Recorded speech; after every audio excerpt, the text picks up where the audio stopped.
Hello Maval, बातम्यांचा आवाज, मावळचा विश्वास.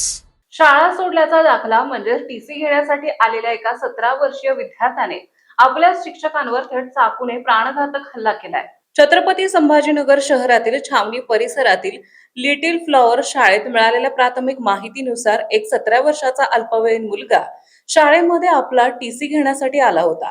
TC घेताना त्याच्या तिथल्या शिक्षकांसोबत काही कारणावरून वाद झाला. हा वाद इतका वाढला की या मुलाने मागचा पुढचा कोणताही विचार न करता सोबत आणलेला चाकू काढला आणि थेट शिक्षकावर सपासप वार केले. या हल्ल्यामागचं कारण ऐकून पोलिसही चक्रावून गेले.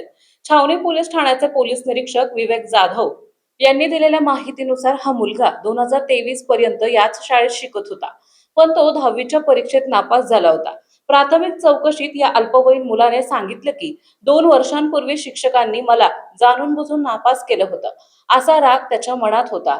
हा जुना सूड आणि राग मनात धरून तो आज शाळेत आला होता आणि टीसीच्या बहाण्याने त्याने शिक्षकांवर जीवघेणा हल्ला केला. हल्ला होता शाळेतील इतर शिक्षक आणि कर्मचाऱ्यांनी तातडीने धाव घेत त्या मुलाला जागीच पकडलं आणि पोलिसांच्या स्वाधीन केलं. मुलगा अल्पवयीन असल्यामुळे पोलिसांनी त्याला चौकशीसाठी ताब्यात घेतलं असून गुन्हा दाखल करण्याची प्रक्रिया सुरू आहे. आताच हॅलो मावळ YouTube चॅनलला सबस्क्राईब करा आणि आमच्या फेसबुक पेजला फॉलो करायला विसरू नका.